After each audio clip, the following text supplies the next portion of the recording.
Red Hood and the Outlaws #7, written by Scott Lobdell, art by Kenneth Rocafort. We left off last issue with a flashback issue, and then the issue before that was them killing a human that mutated himself named Crux, who tried to kill Starfire. That's the gist of it. So this issue picks up with Red Hood dropping Crux off at, I believe, Arkham Asylum, and he's put on this disguise of like this doctor who's like, yes, you have to keep him very highly sedated or else he'll get out. And Arkham guards are like, sure, whatever, no big deal. So they drop him off there and they realize that Crux has been stockpiling a whole bunch of alien technology, so they're just going to go take it because spoils of war and whatnot. So they go and take this big ship, and immediately Arsenal's like, oh, this is awesome. We're going to have fun with this.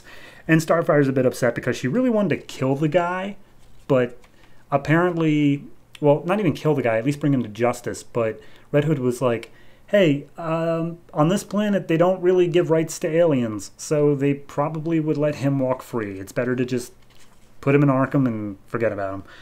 So at this point, they fly up and they do their own thing. They have a short little bit here of apparently how this ship can hack into like any communications from like anywhere in the world, and they start listening in on Batman Incorporated and Batwing.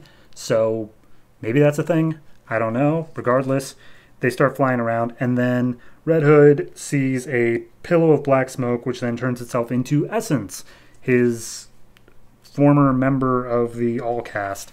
And she's like, hey, Jason, just wanted to tell you it's super awesome that you are helping me kill all the Untitled. It's super great.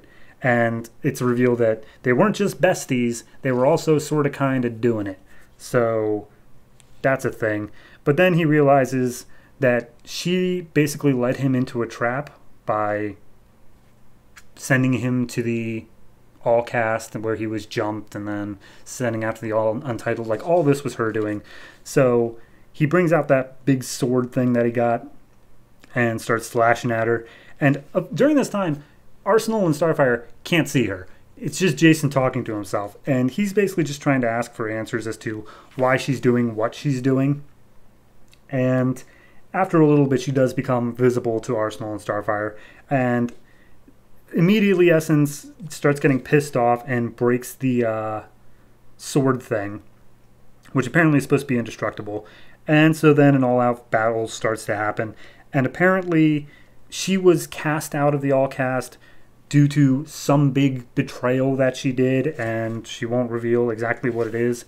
But way, way back when everyone was cavemen, there was some black goop that was like a clan of people were messing around with, and they all started getting infected by it, and 9 of them were made, and one of them was even Dukra, who was infected by this black goop, and they were all turned into the Untitled.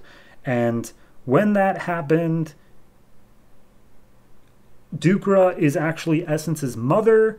Again, they were all cavemen, they're just immortal. And so Essence said, I was there that day. That's why it's my job to take out the Untitled, because they all have taken my family from me, or something like that. So Starfire launches some Starbolts inside the ship, which obviously causes problems considering it's inside a ship. Arsenal tries to right the ship before it crashes, and Starfire's like, all right, there, I took her out. She's nothing but embers now. And she's like, hey, she comes in black smoke. The smoke part is her, not the embers. So she launches a sneak attack behind Starfire. Jason and Roy start firing off bullets and arrows trying to hit her, but then she's like, no weapon made by man could ever hurt me. And then that gives Jason the idea to go through all the alien tech in the ship, and he finds what essentially looks to be like a stun gun, and when he hits her with it, she just disappears. She either teleported or she vaporized or something. It's really unclear, but she just disappears. And immediately Jason asks, like, hey, are you two guys all right? And they're like, dude, you just like found out a major plot dump on your life. Are you all right? And for some reason, this triggers Jason to try to call the flight attendant from like 3 issues ago. But before she can pick up, he hangs up and just like, no one deserves someone as edgy as me. And then we get a cut over to a Gotham hospital where Miss Sue, the really, really, really, really big lady, wakes up from being shot by Red Hood in like issue 2 and says, I'm going to get revenge on Red Hood.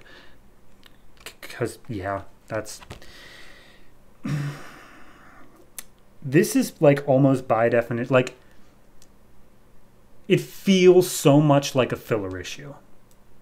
But there are so many big revelations inside of it of like, here's why I'm doing what I'm doing, that it's not. It's necessary. It's a necessary issue, but like nothing of consequence happens.